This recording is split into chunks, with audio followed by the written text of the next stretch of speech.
Hi, this is Stephanie from Raising Six Arrows. I am coming to you to talk to you a little bit today about what we are going to be doing for the 2022-2023 school year. Kind of.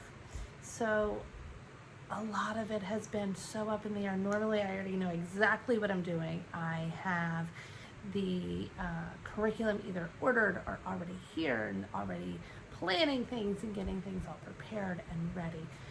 This year has just been really difficult for me. So I have 6 children. One who is a graduate as of this year, so that was super exciting, but bittersweet at the same time.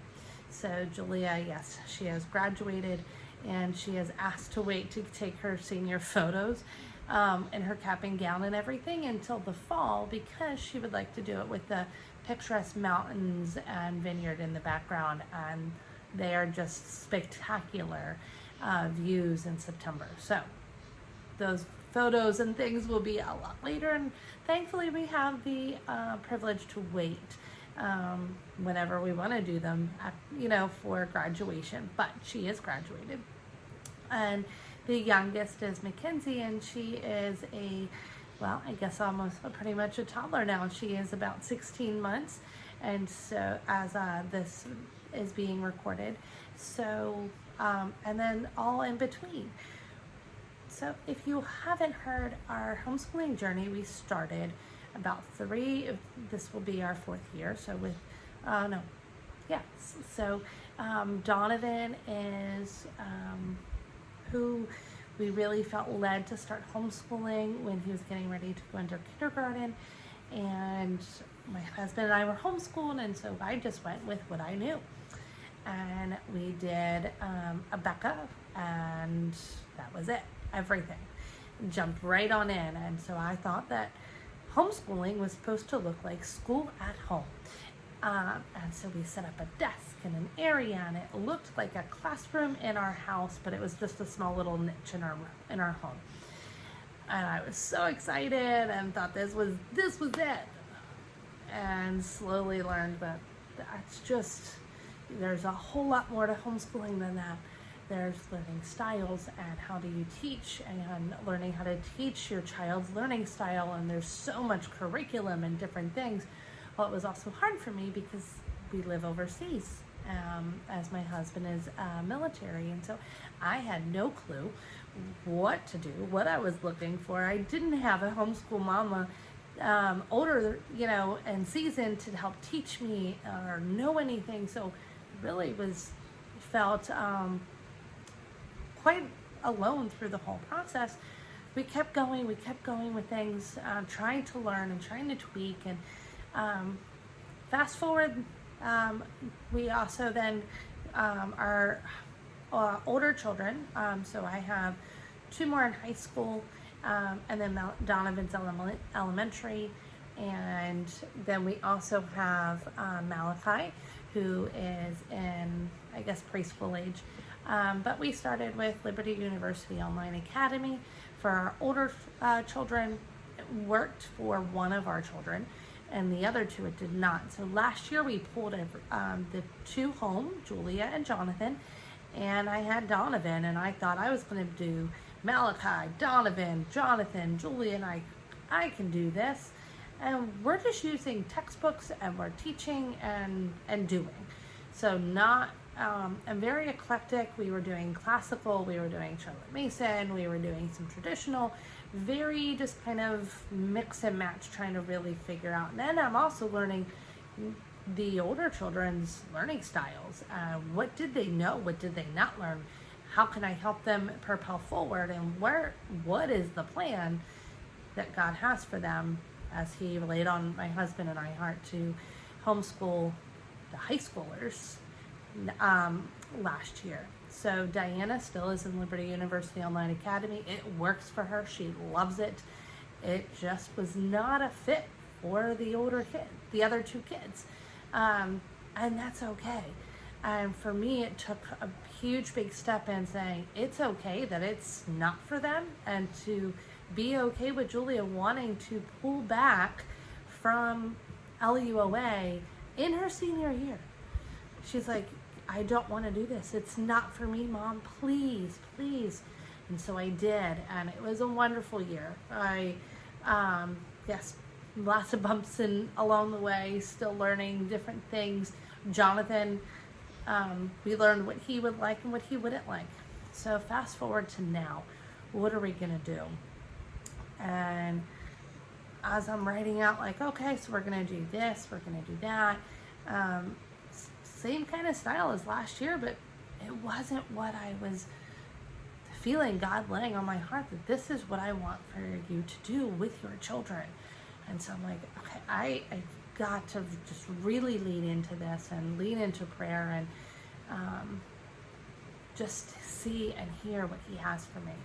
Been, like I said, since I'm overseas, I can't go to any homeschool conventions. I can't do any of that unless it is online. And so I did participate in, I'm almost done with my second homeschool convention right now, but last week during my the one homeschool convention with Gather Round, I just really, some of the things that Rebecca Spooner had said just really hit home with me. And I'm like, Lord, I'm giving you gave me these beautiful children. Help me to see the ways that you want for me to teach these children. And so, in turn, he has blessed me with great insights, and I am super excited. I'm still working on the unfoldings of all of this, and I'm here to tell you all mamas that, it is not any pressure. It is okay if you don't know what you're doing yet. And we homeschool year round. We're pretty much done with everything, and it's okay that we haven't started. It's living in the grace that God has given us to be able to then propel forward and do what he is calling us to do. So I encourage you, if you are in this position and you're just like, Lord, I don't know what to do, it's okay. And sometimes, it just takes that little nudge of, I can do this, not by myself, but with God on my side. I'm an amazing husband or spouse. If you're I know most of us mamas are the homeschoolers, but I do know that there's a few daddies out there that are on the teaching role, or you share the teaching responsibilities, and I think that is amazing and wonderful. But I just want to encourage you, if you're feeling that little tug or that nudge from God to add or change something in your homeschooling, lean into it. Don't just take a plunge just because it's what you're used to or you're comfortable with. Take that time and pray and really be discerning on, is this really what God has for us and for our family? I am super excited. I'm almost done with the planning things for our 2022-2023 year. Super excited about the whole thing, and in the middle of trying to figure out where God is calling for all of us to change and do the different things with our homeschooling. We are going to be in the middle of PCS probably. For those of you who do not know of military terms, a PCS is moving. So our whole family will be picking up and moving. And so how do I homeschool through that? And what do I do? So a lot of my thoughts and my plans and my process has been trying to really lean into that, what God is calling for us, and all of my children that are going to be in true schooling, their learning style, and how I can keep a toddler, I'm guessing I would call Mackenzie a toddler, how I can keep her entertained while we are doing our schoolwork. So please stay tuned. I look forward to updating you with all the new fun things that I am finding. I am, like I said, almost done, and so I will have a video for you soon on what our next year school year is going to be looking like. Talk to you soon. Bye. Oh, don't forget, please hit the subscribe and the like button. I am new here to YouTube, and I am just really excited to be in community and sharing with you lovely mamas.